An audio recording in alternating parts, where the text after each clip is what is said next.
So we've heard a lot about Antifa in recent months. A lot of theories floating around about how these are trained hierarchical Marxist anarchist cells dispersed by the Democratic Party. Sorosian. And they're really, they're really not messing around.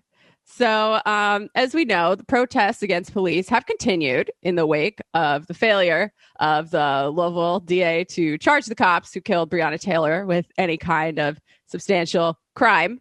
And Antifa is out in full force.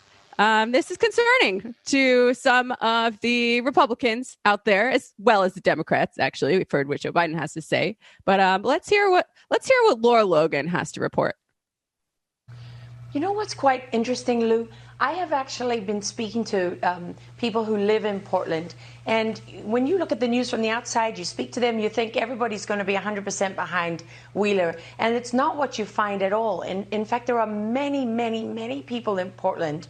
Unfortunately, their voices are being drowned out, but they don't like what's going on. And so while you may have a lot of people who support, they support racial justice. Nobody wants a police force that overreaches or is excessively violent or anything like that. But people see through what's happening here. And what's quite extraordinary is when you ban tear gas and you ban other forms of riot control that are non-violent, then what you do is you leave the police with very few options. And that's why you're seeing the situation that you're seeing now, where other police departments are saying they're not going to step in there, because essentially what you have is a police force that is entirely vulnerable. You're putting them in a situation where these people are trained. They know exactly what they're doing. They have shifts. They have different roles, Lou. So they'll have barricaders. They'll have the non-violent protesters. They'll have people who are on sound systems to keep the morale going. They'll have people whose job it is to do projectiles. They'll have people who stage, various weapons for them. They'll have people with the umbrellas. You see them who act as shields, and those umbrellas double up as weapons. Some of them are fitted with knives. So this is very organized. That's what we call a Portland bayonet. But it is extremely well organized. They're coordinating. They have command and control centers. Well, that's what we've been reporting that, Laura, here for. Okay, so a couple things. Two things can really be cleared up by the report of one guy, or Robert Evans, who's been on the ground, which is the first one, that the idea that tear gas and these measures that she's complaining that the police haven't been able to use in Portland actually solve the problem. If you actually look at the way this summer has unfolded, every time that the cops do something like that, those escalations cause more unrest. And like they talk about, you have to invent things like umbrellas with knives on the ends, because really all that they could really point to is people were shooting off fireworks at a courthouse. Oh my God, right? Rockets, red glare. I thought this was something we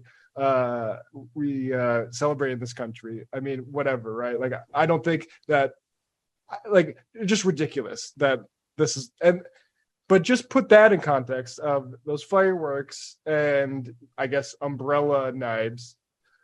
I mean, with what is actually reported here in The Guardian about 5 days ago, revealed pro-Trump activists plotted violence ahead of Portland rallies. These are activists that have been going from rally to rally in the Upper Pacific Northwest, fighting Antifa and planning like actual assassinations. Like, if you need to do something, do it at night. And as long as you go after one of the quote violent ones or leaders, then the cops will turn off their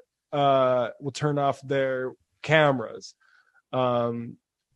So I mean that, and so what I guess the point I want to make about this is, and we'll also play this clip about the right-wing group dropping off shields. Before I want to say, they don't care about the specifics of any of these instances that they're using to propagandize with. The details don't matter. What matters is the general attitude that they're spreading through the media. This attitude of like this, this super organized, violent left-wing group, right? Even if it's a ridiculous, even if the scrutiny points it out as ridiculous, you're still wasted. It's like thinking about, is climate change real? Well, we know it is, right? But you're still occupying time with that question. And so like when you're tracking down these lies, their purpose is being served, even though it looks dumb. So here's this really dumb thing that kind of just reminiscent of last week's scandal about a U-Haul with some signs on it. Here's a big truck with actual shields. Let's play this clip. This is in Portland.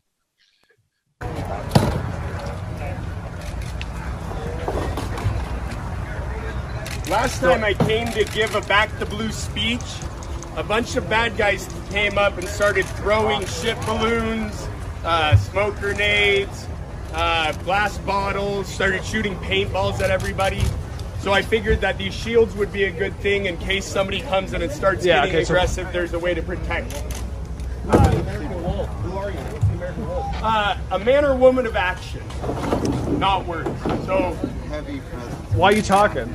We're not gonna have your little commie revolution. It's not gonna work. So what should be noted about him saying they shot paintballs at us is the cops in Portland seized a bunch of paintball guns from Proud Boys over the weekend. So again, this stuff is all projection.